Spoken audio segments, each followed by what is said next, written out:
ইল্লাল্লাযীনা আমানু ওয়া আমিলুস সালিহাত, আল্লাহ বলেন আমার বান্দা বান্দির মধ্যে যাদের খাঁটি ঈমান আছে, যারা খাঁটি ঈমান আনার পরে আমলি হবে, নেককার আল্লাহর প্রিয় বান্দা বান্দি হবে, সৎকর্মী হবে, মুহসিনিন বনবে, খাঁটি ঈমান আনবে, আর যারা মুহসিনিন বনবে, আমলি বনবে, ওয়াতাওয়াসাউ বিল হক, হকের সত্যের দাওয়াত দিবে, নিজেও হকের উপরে থাকবে, ওয়াতাওয়াসাউ বিস সবর, যারা সবরের জিন্দেগি গ্রহণ করবে, সবরের দাওয়াত দিবে, সবরের ওসিয়ত করবে। এই চার শ্রেণীর মানুষ ব্যতীত দুনিয়ার মধ্যে যত মানুষ আছে সবাই ক্ষতি আর ধ্বংসের মধ্যে আছে, ভয়ানক ক্ষতির মধ্যে আছে। যদি তোমার মধ্যে ঈমান না থাকে, আমল না থাকে, তোমার কোনো দাম নাই। দুনিয়ার সবার কাছে তুমি দামি আছো, প্রখ্যাত বিখ্যাত হয়ে আছো, তুমি এমপি মিনিস্টার মন্ত্রী হয়ে আছো, কাউন্সিলর হয়ে বসে আছো, মেম্বার চেয়ারম্যান হয়ে বসে আছো, দুনিয়ার সকল মানুষ এলাকার সকলে তোমাকে ভালোবাসে, কিন্তু তোমার মধ্যে খাঁটি আমল নাই, ঈমান নাই, আল্লাহর কাছে 2 পয়সারও দাম নাই, তোমার কোনো মূল্য নাই আল্লাহর কাছে। কারণ তোমার মধ্যে খাঁটি ঈমান আর আমল না থাকার কারণে তুমি ভয়ানক ক্ষতিগ্রস্তর মধ্যে পড়ে আছো। এই জন্য সরকারে দো আলম হাবিবে কিবরিয়া বলেন, সরকারে দো আলম বলেন, নিহমাতান মাগনুবুন ফীহিমা কাসীরুম মিনান নাস, বান্দার জীবনে 2টা নিয়ামত পার হয়, অতিবাহিত হয়, যেই নিয়ামতের ব্যাপারে অধিকাংশ মানুষ গাফেল। 2টা নিয়ামতের ব্যাপারে অধিকাংশ মানুষ গাফেল অবস্থায় আছে। 1 নম্বর নিয়ামত হলো আসিহা, সুস্থতার নিয়ামত। যে মানুষ অসুস্থ, সে সুস্থ থাকার নিয়ামত কদর বুঝে। যে অসুস্থ হয়ে পড়লে তখন সে বুঝে যে সুস্থ থাকার যে কত নিয়ামত। আর যে নাকি ব্যস্তর মধ্যে থাকে, সে বুঝে যে অবসরের হালত যে কত বড় নিয়ামত। এই জন্য যে মানুষ অবসরের অবস্থা পায়, হালত পায়, আর সুস্থ অবস্থা পায়, এই 2টা জিনিসের কদর যারা করবে তারা আল্লাহর কাছে দামি হইবে। সময় দেয়া, এই সময়কে ইবাদতের মাধ্যমে কাটাইতে হবে। আল্লাহ তাআলা মানব জাতিকে জীবন নামক মহামূল্যবান দিয়ে পুঁজি বানায় পাঠাইছেন। হায়াত নামক মূল্যবান পুঁজি দিয়া, মূলধন দিয়া দুনিয়াতে পাঠাইছেন। এই মূলধন দিয়া যে বান্দা বান্দি সত্য আকীদা, নেক আমল, উত্তম আখলাকের সওদা করে পণ্য,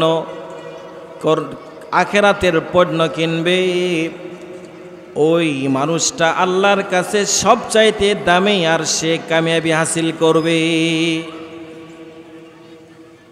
হায়াত নামক মহা দৌলত আল্লাহ তাআলা দান করছেন। এই যে জীবন, এই সময়টা, এটা হলো কয়েকটা শ্বাস প্রশ্বাসের নাম। আমরা যে দুনিয়াতে আসলাম, আমাদের হায়াত কি 200 বছর 500 বছর হবে? পরকাল বাবক কবিগণ বলেন, হায়াতুকা আনফাসুন তুআদ্দা কুল্লামা মাদা নাফসুম মিনহা ইনতাকাযাত জুজআ। পরকাল বাবক কবিগণ বলেন, তোমার জীবনটা হইল কয়েকটা শ্বাস প্রশ্বাসের নাম। একটা শ্বাস ভিতরে নিতেছো আর একটা বাহির করতেছো, তোমার জীবন থেকে মূল্যবান সময় ক্ষয় হইতেছে। বিখ্যাত তাফসীরকার ইমাম রাজি রাহমাতুল্লাহ আলাইহি বলেন, সূরাতুল আসর নিয়ে আমি চিন্তা ভাবনা করতেছিলাম যে আল্লাহ তাআলা সময়ের কসম খেয়েছেন, এটা নিয়ে উনি চিন্তা ভাবনা করতেছেন। দামেস্কের বাজারে যখন গেলেন, দামেস্কের বাজারে গিয়ে দেখে একজন বরফ বিক্রেতা বলতেছে, ইরহামু আলা মান ইয়াযুব রাসু মালিহি। বরফ বিক্রেতা চিৎকার করে ডাকতেছে, ইরহামু আলা মান ইয়াযুব রাসু মালিহি, রহম করো, দয়া করো ওই ব্যবসায়ীর উপর যেই ব্যবসায়ীর বরফগুলি ক্ষয়ে যাইতেছে, যে ব্যবসায়ী লোকসানের মধ্যে পড়ে যাইতেছে। যে একজন বরফ বিক্রেতার এই কথা থেকে ওয়াল আসর শব্দের তাফসীর আমি বুঝলাম। সুবহানাল্লাহ বলতেন না? বরফ যেভাবে ক্ষয় হয়ে যাচ্ছে, এভাবে আমার আপনার জীবন এভাবে ক্ষয় হয়ে যাইতেছে। আমাদের বয়স বাড়তেছে না, আখিরাতের দিকে আমি আপনি আগাইতেছি। এই জন্য হযরত আলী বলেন, ইরতাহালাতিদ দুনিয়া মুদবিরা ওয়ারতাহালাতিল আখিরাতু মুকবিলা। দুনিয়া আমাদেরকে পিঠ দেখায়া দেখায়া চলে যাইতেছে, ওয়ারতাহালাতিল আখিরাতু মুকবিলা, আর আখিরাত আমাদের সম্মুখে আসতেছে। ওয়ালিকুল্লি ওয়াহিদিন মিনহুমা বানুন। হযরত আলী বলেন, প্রত্যেকেরই সন্তান আছে, আখিরাতেও সন্তান আছে, দুনিয়ারও সন্তান আছে। কুনু মিন আবনাইল আখিরাহ। হযরত আলী বলেন, হে দুনিয়ার মানুষেরা, তোমরা আখিরাতের সন্তান হও। ওয়ালা তাকুনু মিন আবনাইদ দুনিয়া। আখিরাতের সন্তান হইও না, তুমি তালাশি হও, তলবি হও আখিরাতের, দুনিয়ার তলবি হইও না। দুনিয়া তো এমনি আসবে, যদি তুমি খাঁটি ঈমান আর আমলের উপরে তুমি থাকো, দুনিয়া আসবে, তুমি দুনিয়ার পিছনে দৌড়াতে হবে না। এই জন্য হযরতে ইমাম ফখরুদ্দিন রাজি রাহমাতুল্লাহ আলাইহি বলেন, একজন বরফ বিক্রেতার এই কথা থেকে আমি সূরা আসরের তাফসীর বুঝলাম। মানব জীবনের অমূল্য এক রত্ন হলো সময়। সময়ের ব্যবধানে যেমন ফকির আমির হয়, আমির ফকির হয়, সময়ের ব্যবধানে জালেম আল্লাহর ওলি হয়, সময়ের ব্যবধানে ডাকাত আল্লাহর ওলি হয়, সময়ের ব্যবধানে একজন ফাসিক আল্লাহ তাআলার প্রিয় বান্দা হয়, যদি তার সময়টাকে খাঁটি ঈমান এবং আমলের মধ্যে কাটায়। আল্লাহ তাআলা দুনিয়াতে আমাদেরকে হায়াত নামক মহাদৌলত দান করেছেন, আল্লাহর সাথে একটা ব্যবসা করার জন্য, বাণিজ্যের কথা বলছে। আল্লাহ তাআলা বলেন, ইয়া আইয়ুহাল্লাযীনা আমানু হাল আদুল্লুকুম আলা তিজারাতিন তুনজিকুম মিন আযাবিন আলীম তু'মিনুনা বিল্লাহি ওয়া রাসূলিহি ওয়া তুজাহিদুনা ফি সাবিলিল্লাহ وتجاهدون في سبيل الله بأموالكم وأنفسكم ذلكم خير لكم إن كنتم تعلمون سبحان الله বলেন। আল্লাহ তাআলা বলেন, হে ইমানদারেরা, হাল আদুল্লুকুম আমি কি তোমাদেরকে এমন একটা ব্যবসার কথা বলবো যে ব্যবসার মধ্যে যদি তোমরা লেগে যাও, যে বাণিজ্যের মধ্যে যদি তোমরা লেগে যাও, তুনজিকুম মিন আযাবিন আলীম, তোমরা পরকালের কঠিন শাস্তি থেকে, কঠিন আযাব থেকে তোমরা নাজাত পাইবা। ওই ব্যবসা বাণিজ্য কি আল্লাহ বলেন, তুমিনুনা বিল্লাহি ওয়া রাসূলিহি ওয়া তুজাহিদুনা ফি সাবিলিল্লাহ। ওই ব্যবসা হলো কি ব্যবসা? তুমিনুনা বিল্লাহি ওয়া রাসূলিহি, আল্লাহ এবং তার রাসূলের উপর খাঁটি ঈমান আনা। ওয়া তুজাহিদুনা ফি সাবিলিল্লাহি বিআমওয়ালিকুম ওয়া আনফুসিকুম, আল্লাহর পথে জান মাল দিয়ে জিহাদ করা। একটা জিহাদ হলো কাফেরের বিরুদ্ধে জিহাদ, আরেকটা জিহাদ হলো নফসের সাথে জিহাদ।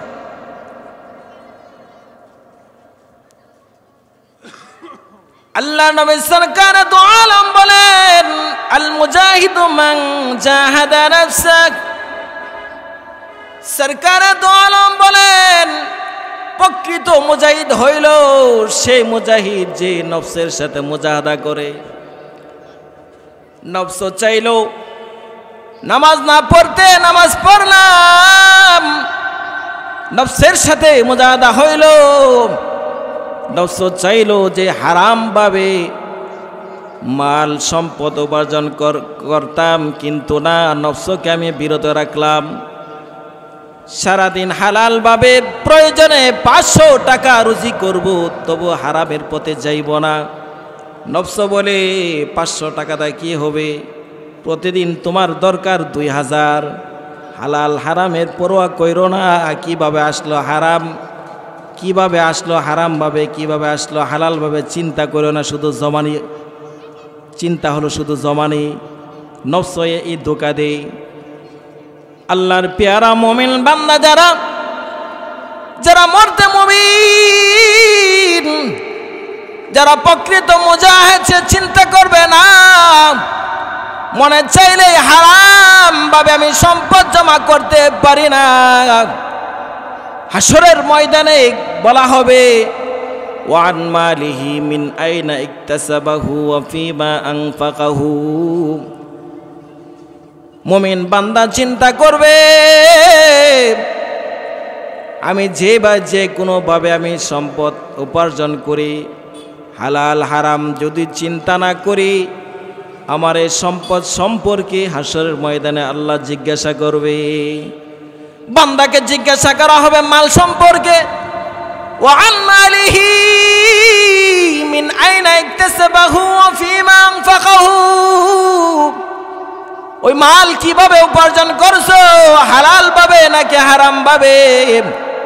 শয়তানের দোকার মধ্যে পয়রা সম্পদ জমা করছো, নাকি শয়তানের দোকান থেকে তুমি বাঁচিয়া তুমি সম্পদ উপার্জন করছো? এই সম্পর্কে প্রশ্ন করবে।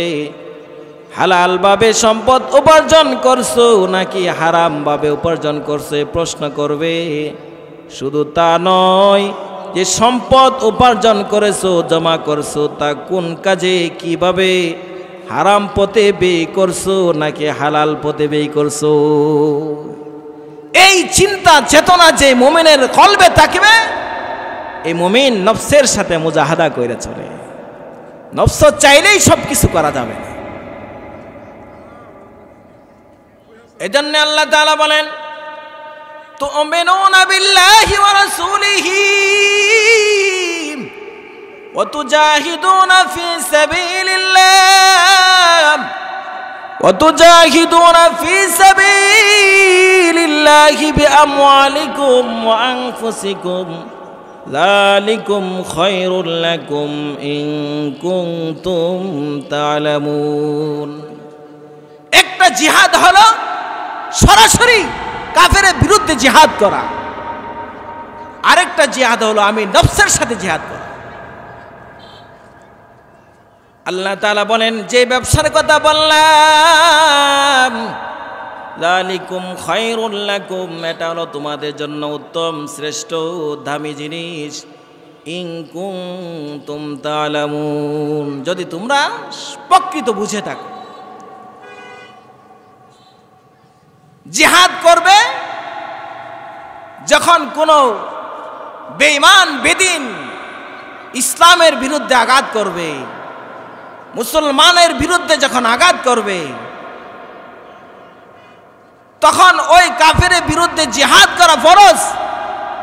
কিন্তু কোন মুসলমানের সাথে জিহাদ করতে পারে প্রকৃত মুমিন, যে খাঁটি ইমানদার, যে যার ভিতরে ইমানের তাকাজা আছে, ইমানের দৌলত আছে, আমলের দৌলত যার মধ্যে আছে, ইমানের জজবা যার মধ্যে আছে, প্রকৃত ইমানদার কোনোদিন একটা মুমিনকে, একটা মুসলমানকে হত্যা করবে তো দূরের কথা, তাকে গালি দিতেও পারে না, গালি দেওয়া তার জন্য হারাম। কিন্তু মুসলমানকে যদি ইচ্ছাকৃতভাবে কতল করে, সে কেমন মুসলমান? এই তাবলীগের জন্য তুমি ফেদা হওয়ার কথা, তুমি নিজেকে বিলীন করে দেওয়ার কথা, কিন্তু সেই জায়গাতে তুমি হলে জালেম। জালেমের কোনো স্থান নাই, আল্লাহর কাছে কোনো জায়গা নাই। জালেমের কোনো মর্যাদা দুনিয়াতেও নাই, জালেমের কোনো দাম আখিরাতেও নাই। সূরাতুল বাকারায় আল্লাহ তাআলা 53 নং আয়াতে বলেন, ওয়ামান কাতালা মুমিনান মুতাআম্মিদা ফাজাযাউহু জাহান্নাম খালিদান ফিহা ওয়া গাদিবাল্লাহু আলাইহি ওয়া লা'নাহু ওয়া আ'আদ্দা লাহু আযাবান আযীমা। এই সূরার মধ্যে, সূরাতুল বাকারায় 53 নং আয়াতে আল্লাহ বলেন, কোন মুসলমানকে যদি ইচ্ছাকৃতভাবে কতল করে, হত্যা করে, ওমান কাতালা মুমিনান মুতাআম্মিদা ফাজাযাউহু জাহান্নাম, তার প্রতিদান হলো জাহান্নাম, খালিদান ফিহা, সেখানে সে স্থায়ীভাবে থাকবে। কেউ যদি কোনো মুমিনকে ইচ্ছাকৃতভাবে কতল করে, ওয়াগাদিবাল্লাহু আলাইহি, আল্লাহ তাআলার তার প্রতি ক্ষুব্ধ হয়ে যান, রাগান্বিত হয়ে যান। আল্লাহ যার প্রতি রাগান্বিত হয়ে যাইবে, সে কি জান্নাতি হবে নাকি জাহান্নামের আসামি হবে? ওয়াগাদিবাল্লাহু আলাইহি, আল্লাহ ওই জালেমটার উপরে ক্রুদ্ধ হবে, অত্যন্ত অসন্তুষ্ট হবে। ওয়ালা আনাহু, আল্লাহর লানত তার উপরে বর্ষিত হবে। ওয়া আ'আদ্দা লাহু আযাবান আযীমা, তার জন্য প্রস্তুত কইরা রাখছে বিশাল শাস্তি। এই জন্য তুমি ইসলামের নাম দিয়া, ইসলামের লেবাস পরে, দাড়ি টুপি লাগাইয়া, দিন ইসলামের নাম দিয়া, তাবলীগের নাম দিয়া তুমি মানুষকে কতল করো, তোমার থেকে জালেম পৃথিবীতে আর হইতে পারে না। যে জালেম মুসলমানকে হত্যা করে, কতল করে, তার আবার কিসের তাবলীগ, তার আবার কিসের দাওয়াত? জালেম কোনোদিন দ্বীনের দায়ী হতে পারে না। একজন মুমিন, একজন মুমিনের ভাই, তার সম্পদ, তার ইজ্জত আবরু, তার সব কিছু হেফাজত করা আমার দায়িত্ব আর কর্তব্য। এই জন্যেই ঈমান আমলের উপরে যারা উঠবে, আল্লাহ তাআলার কাছে তারা সব থেকে দামি হবে। ঈমান, খাঁটি ঈমান আনার পরে যারা আমলি হবে, এই মূল্যবান সময়কে যারা খাঁটি ঈমানের সাথে আমলে যুক্ত করবে, অল্প দিনের হায়াতটা যারা বন্দিগির মধ্যে কাটাইবে আল্লাহ তাআলার কাছে তারা দুনিয়াতেও দামি হবে, আখিরাতেও দামি হবে। যেমন আল্লাহ তাআলা বলেন, মান আমিলা সালিহাম মিন যাকারিন আও উনসা ওয়া হুয়া মুমিন ফালানুহইয়ান্নাহু হায়াতান তাইয়্যিবাহ। আল্লাহ তাআলা বলেন, মান আমিলা সালিহাম মিন যাকারিন আও উনসা ওয়া হুয়া মুমিন, ঈমানদার অবস্থায় যে আমার বান্দা অথবা বান্দি, পুরুষ হোক অথবা মহিলা হোক, যে নেককার হবে, আমলে সালেহ হবে, নেক কাজ করবে, ফালানুহইয়ান্নাহু হায়াতান তাইয়্যিবা, আমি আল্লাহ তাআলা ওই বান্দা বান্দিকে হায়াতে তৈয়্যিবা দান করব, হায়াতে তৈয়্যিবা দান করব। আমার মুমিন বান্দা গরিবী হালতে থাকবে, এরপরও তার মনের মধ্যে শান্তি থাকবে। সে ঝুপড়ি করে থাকবে, সে কুড়ে ঘরে থাকবে, কিন্তু যদি আমার বান্দার দিলের মধ্যে খাঁটি ঈমান, আখিরাতের জজবা থাকে, আল্লাহর মহব্বত থাকে, রাসূলের মহব্বত যদি আমার বান্দার কলবে থাকে, সেই সাথে সে যদি আমলে হয়, নেককার হয়, বন্দেগী করে, তাহলে সে কুড়ে ঘরে থাকলেও আমি তার অন্তরের মধ্যে আমি আল্লাহ তাআলা রহম করম সাকিনা বরকতে এবং শান্তিতে ভরপুর কইরা দিব। সুবহানাল্লাহ।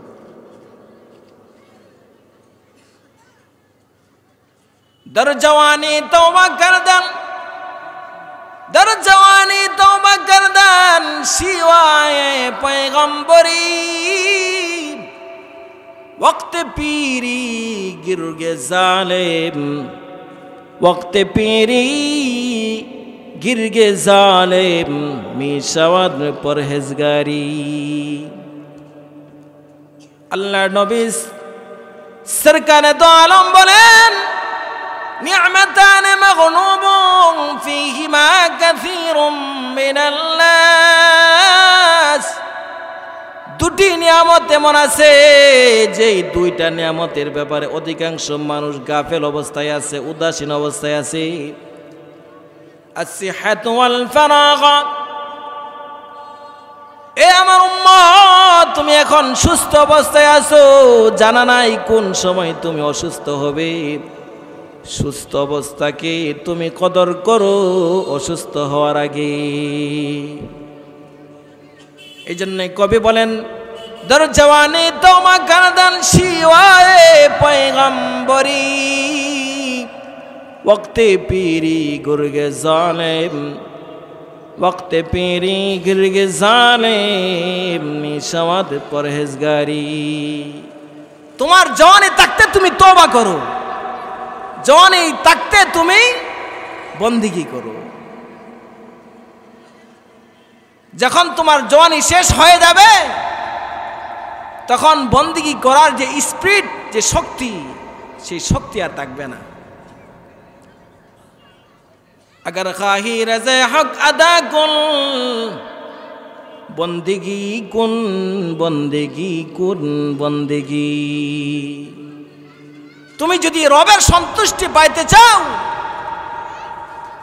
তাহলে তোমার এই হায়াতের জিন্দেগানিকে বন্দেগী দ্বারা সাজাও।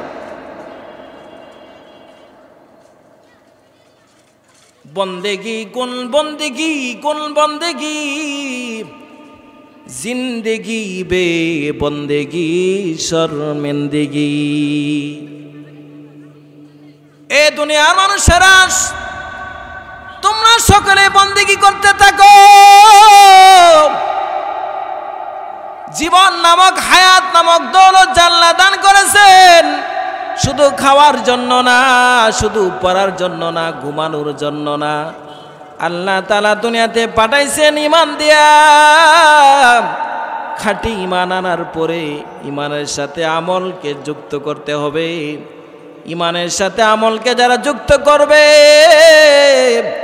ইল্লাল্লাযীনা আমানু ওয়া আমিলুস সালিহাত ওয়া তাওয়াসাউ বিল হক যারা হকের উপরে সত্যের উপরে থাকবে, ওয়াতাওয়াসাউ বিস-সবর যারা সবরের উপর থাকবে। 4 শ্রেণীর মানুষ যারা দুনিয়ার মধ্যে যত মানুষ আছে সব মানুষ ভয়ানক ক্ষতির মধ্যে আছে। তাহলে বোঝা গেল নাজাত আর মুক্তির 4টা কর্মসূচি। কয়টা? 4টা কর্মসূচি।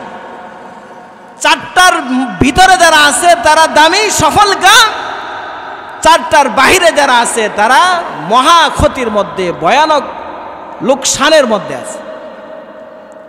লাফি খুসর, অত্যন্ত ক্ষতিগ্রস্ত। খুসরানের ব্যাখ্যায় বলা হয়েছে এমন ক্ষতিগ্রস্ত যে কোনো ব্যবসায়ীর যদি লাভ পুঁজি তার সমস্ত ব্যবসাটাই ধ্বংস হয়ে যায়, তাহলে সে অত্যন্ত ভয়ানক ক্ষতির মধ্যে পড়ে গেল। অর্থাৎ লাভও তার ছুটে গেল, তার পুঁজিও ছুটে গেল, ব্যবসা প্রতিষ্ঠানটা ধ্বংস হয়ে গেল। তার চাইতে ক্ষতিগ্রস্ত জগতে আর কেউ নাই। একজন ব্যবসায়ীর যদি তার লাভও শেষ হয়ে যায়, তার পুঁজিও শেষ হয়ে যায়, সে ক্ষতিগ্রস্তর দিক দিয়ে কেমন ক্ষতিগ্রস্ত বলার বাহিরে, বলা বাহুল্য, বলার বাহিরে। ঠিক তেমনিভাবে মানব জীবনের মধ্যে যদি খাঁটি ঈমান আর আমল আর তার মধ্যে সঠিক আকীদা না থাকে, তার মধ্যে যদি সবর না থাকে, এই 4টা গুণ যদি তার মধ্যে না থাকে, তাহলে সে ক্ষতিগ্রস্ত হবে, ভয়ানক ক্ষতির মধ্যে পড়বে। আর 4টা গুণ যদি কোনো মানুষের জীবনে ফিট করে নেয়, তাহলে ইহকালও সে দামি, পরকালও সে দামি। ইহকালে আল্লাহ তাআলা হায়াতে তয়্যিবা দান করবে, পরকালে আল্লাহ তাআলা সন্তুষ্টি চিরস্থায়ী জান্নাতের মালিকানা দান করবে। মুহতারাম হাজরিন, আজান হয়ে গেছে। আমার বন্ধুবর বিশিষ্ট আলেম দ্বীন মাওলানা মুফতি সালমান আহমদ সাহেব হাফিজাহুল্লাহর প্রতিষ্ঠান এই তালিমুস সুন্নাহকে আল্লাহ তাআলা কবুল করুক। এই প্রতিষ্ঠানকে আল্লাহ তাআলা কিয়ামত পর্যন্ত জারি রাখুক। এই প্রতিষ্ঠানে যারা আছে তালিবুল ইলম, আল্লাহ তাআলা তাদেরকে ইলমে নাফে দান করুক। পাড়ার মহল্লার এলাকার যারা মসজিদে যারা এই প্রতিষ্ঠানে দান দক্ষিণা করতেছে, সদয় নজর দিতেছে, সুপরামর্শ দিতেছে, আল্লাহ তাআলা এই সকল মুহিব্বিনের দানকে, নেক নজরকে হাসরের দিন নাজাতের ওসিলা হিসেবে কবুল করুক। আল্লাহ তাআলা আমাদের সকলকে এর উপরে আমল করার তৌফিক দান করুন। ওয়া আখিরু দাওয়ানা আলহামদুলিল্লাহি রাব্বিল আলামিন।